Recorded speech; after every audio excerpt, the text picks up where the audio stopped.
Ya, pertama-tama kita masuk dulu ke soal yang pertama, 1.1. Soalnya adalah which of these sentences are proposition. What are the truth values of these that are proposition? Artinya kalimat mana yang merupakan proposisi? Apa nilai kebenaran-kebenaran dari mereka yang proposisi? Langsung saja yang ke A. Do not pass go. Kalimat ini tidak termasuk dalam kalimat proposisi karena dia tidak ada unsur kalimat proposisinya. Jadi unsur kalimat proposisi adalah kalimat itu memiliki nilai benar atau salah. Jadi kalau tidak ada dari keduanya itu, maka dia tidak dikatakan kalimat proposisi. Jadi yang A ini tidak termasuk kalimat proposisi. Lanjut yang B. What time is it? What time is it tidak termasuk karena dia adalah kalimat tanya yang jelas-jelas tidak ada kalimat benar ataupun salah. Lanjut yang ke C. There are no black flies in Maine. Jawabannya adalah iya karena dia ada unsur-unsur kalimat proposisinya. Dia adalah termasuk kalimat deklaratif. Terus yang D. 4 ditambah X sama dengan 5. Jawabannya adalah tidak karena kalimat ini adalah karena perhitungan ini adalah rancu. X tidak memiliki nilai apapun dan tidak spesifik sama sekali. Jadi jawabannya dia adalah tidak. Untuk yang E, 2N lebih besar sama dengan 100. Jawabannya adalah tidak karena N tidak diketahui nilainya, sehingga tidak tahu nilai pastinya. Yang lanjut yang F. The moon is made of green cheese. Jawabannya adalah iya karena dia termasuk dalam kalimat deklaratif. Entah itu jawabannya benar ataupun salah. Ya, langsung masuk ke yang nomor 2 ya. Ya, yang nomor 2 ini adalah termasuk ke dalam bit and logic operation. Jadi sebelum kita masuk ke bit and logic operation, kita harus tahu dulu untuk 1 adalah true dan 0 adalah false. Seperti biasa kita kerjakan dulu yang dalam kurung. 0 konjungsi 1 adalah 0. 1 konjungsi 1 1, 0 konjungsi 0 0, 1 konjungsi 1 1, 1 konjungsi 1 1.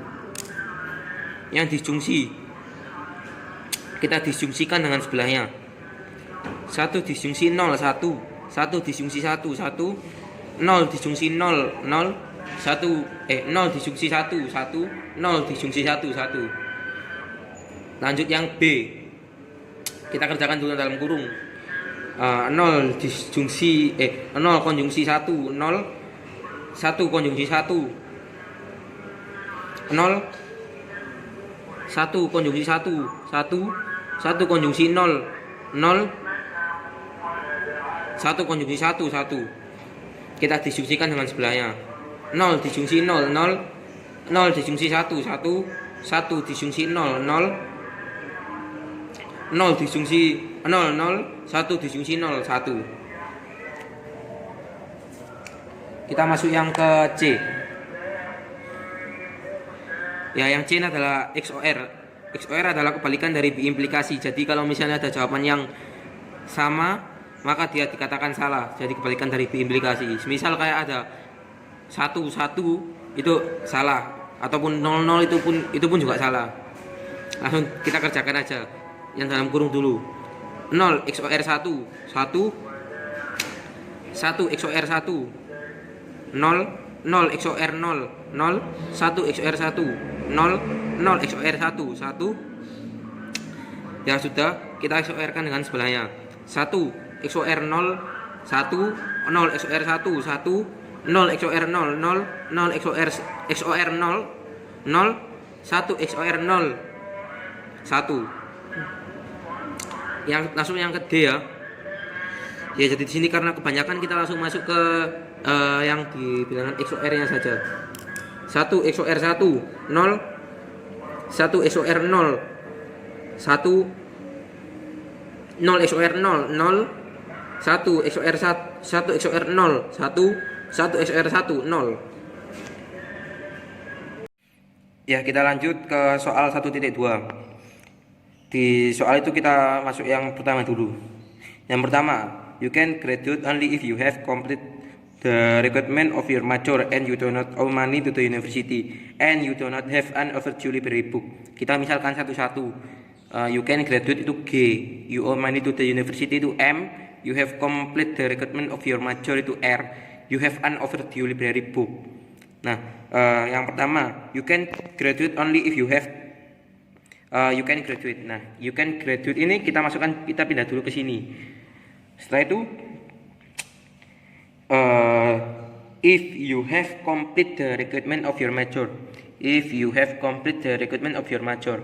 Nah, ini nih, if you have complete the requirement of your major. Setelah itu yang R ini kita pindah ke sini. Karena sudah benar kalimatnya, kita lanjut ke satunya. Nah, di sini kan kalimat pemisahnya adalah N. N adalah dan yang termasuk dalam konjungsi. Setelah itu and you donate owe money to the university and you donate.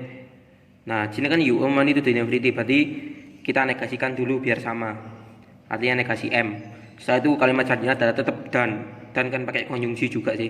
Jadi yang kalimat selanjutnya and you do not have an overdue library book and you don't have an overdue library book. Berarti di sini dikasih negasi juga biar bisa sama kayak kalimatnya.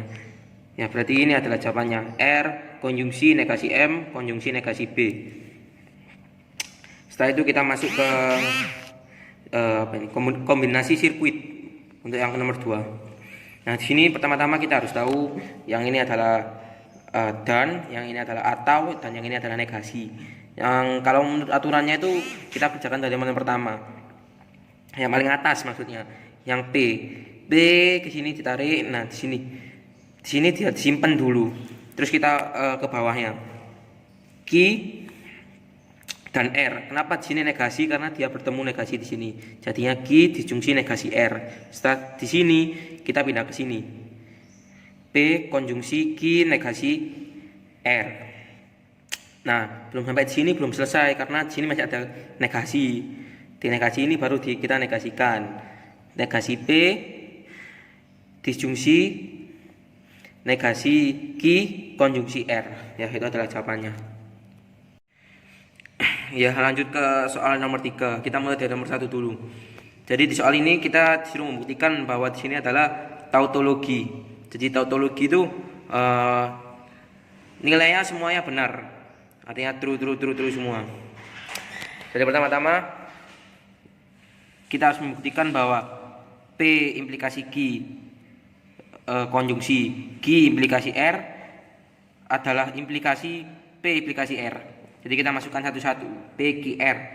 Pertama-tama kita masukkan P true, Q itu true, R itu true. Untuk seterusnya ke bawah ini bisa dilihat thread. Saya contohin untuk bagian atasnya saja karena tidak mungkin saya jelaskan semuanya.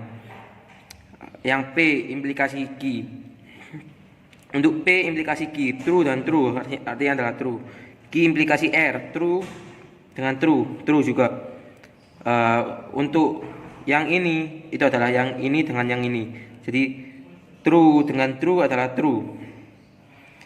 Kalau dalam aturan implikasi true bertemu dengan true adalah true juga. Begitu juga dengan seterusnya karena terbukti di sini hasilnya ada true semua. Jadi dalam implikasi untuk yang false adalah ketika true bertemu dengan false, hasilnya pasti false. Tapi di sini tidak ada sama sekali. Jadi hasilnya true semua. Jadi nomor 1 ini terbukti tautologi. Ya, lanjut ke nomor 2. Nah, soal ini kita disuruh membuktikan bahwa suatu logika proposisi bukanlah terbukti bahwa dia tidak ekuivalen. Kita suruh membuktikan. Jadi di sini menggunakan aturan truth table.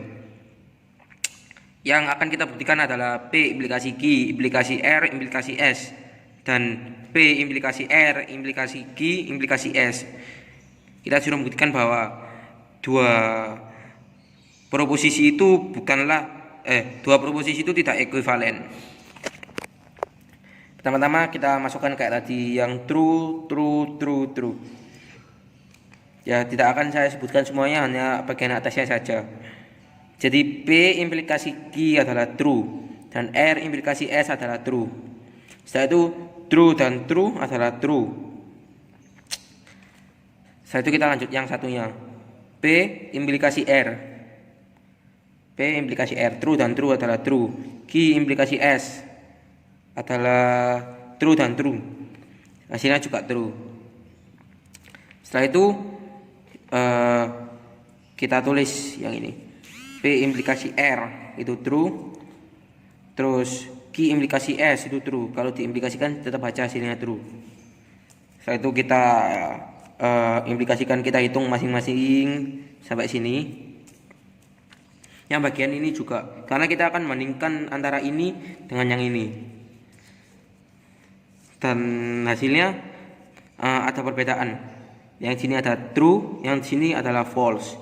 Jadi dua proposisi ini bukanlah dua proposisi ini tidak ekuivalen. Jadi terbukti tidak ekuivalen. Ya begitu. Ya, kita akan masuk ke bab selanjutnya, bab 4, yaitu adalah predikat and quantifier. Untuk soal pertama adalah, ya ini akan saya tunjukkan soal. Let P, Q, R, and S be the statement. X is a duck, X is one of my poultry, X is an officer, and X is willing to watch.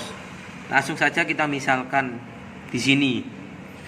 P is a duck, Q is one of my poultry, R is an officer, S is willing to watch. Nah, di sini kita akan merubah kalimat-kalimat yang itu, yang ada di ABCD itu menjadi sebuah predikat atau quantifier. Nah, langsung saja ke nomor yang A. No duck are willing to watch. Kalau dilogikakan itu semua itu langsung yang ke. Nah, itu artinya no duck are willing to watch. Tidak ada bebek yang mau berdansa. Kalau dimasukkan ke sini kita harus memakai lambang A terbalik. Ini artinya untuk semua, P untuk bebeknya, dan negasi S untuk tidak mau berdansa. Jadi artinya semua bebek tidak mau berdansa. Itu untuk yang A. Dan untuk logika selanjutnya itu sama seperti yang A. Dan jawaban untuk E adalah does follow from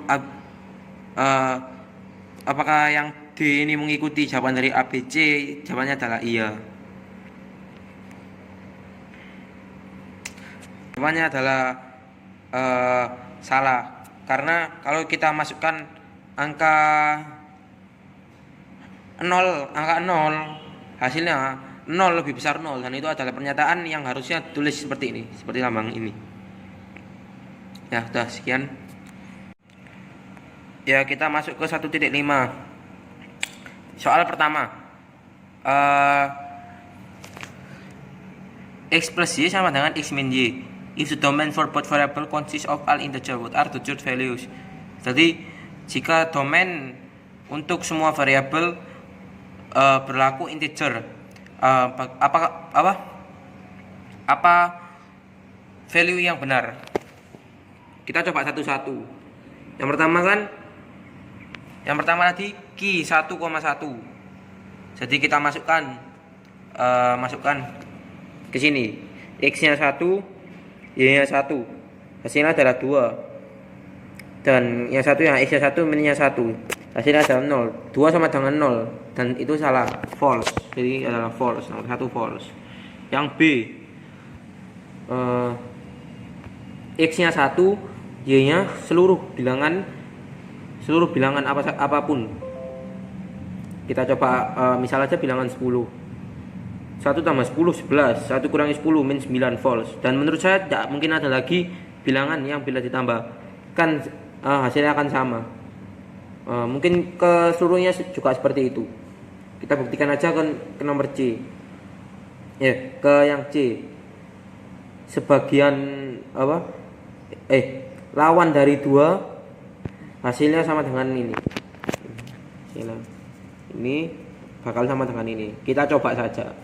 Masukkan X-nya lawan dari 2. Lawan dari 2 adalah min 2. Min 2 ditambah 2, hasilnya 0. Masukkan juga ke satunya. eh, main 2, ininya juga main 2, hasilnya adalah main 4, jadinya false. 0 sama dengan main 4 adalah salah. Untuk yang selanjutnya, yaitu lawan angkanya mungkin 5, lawan angkanya min 5, hasilnya 0. 5 lawan angka juga min 5, hasilnya 10, false. Berbeda semua. Untuk yang selanjutnya, dia hanya kebalikan dari yang D, jadi hasilnya juga false. Ya, kita masuk ke 1.5 yang nomor 2. Di soal itu diberitahu bahwa X has an internet connection, dan CXY dan C buka kurung X, Y buka kurung tutup sama dengan X and Y have chat over the internet. Nah, soal pertama kita disuruh mengekspresikan menjadi sebuah statement. Yang pertama, someone in your class has an internet connection but has not chatted with anyone else in your class. Nah, jadi kan someone artinya sebagian kita menggunakan ini lambang ini buat sebagian. Nah, terus has an internet connection itu kita menggunakan yang ini artinya has an internet connection. Tetapi dia di situ ditulisi bahwa tidak chat dengan siapa-siapa. Kita negasikan X and Y have chat, berarti X and Y have not chat. Jadi kita negasikan ini, ya jadi seperti ini jawabannya A ini. Seperti itu. Untuk yang lainnya mungkin hampir sama. Ya, kita akan masuk ke yang 1.6. Nah, 1.6 ini soalnya adalah what rule of inference is used in each of these argument. Kangaroo live in Australia and their marsupials, therefore kangaroos are marsupials. Nah, jawaban saya adalah simplification seperti yang dijelaskan ketika teman saya presentasi waktu itu. Setelah itu yang kedua, it is either hotter than 100 degree today or the pollution is dangerous. It is less than 100 degree outside today, therefore the pollution is dangerous. Nah, dia menggunakan disjunctive syllogism. Kita misalkan P, it is either hotter than 100 degree today. Terus kita misalkan Q, the pollution is dangerous. Nah, di sini di soal tadi dituliskan bahwa P disjungsi Q itu seperti kalimat tadi, it is either hotter than 100 degrees, the pollution is dangerous. Nah, tapi di keterangan selanjutnya kita diberitahukan bahwa the pollution is not dangerous. Berarti jawabannya adalah P, karena aturannya seperti pengurangan. Ketika Q bertemu dengan negasi Q, kita bisa hilangkan Q-nya sehingga hasilnya hanyalah P. Jadi it's either hotter than 100 degrees today. Seperti itu.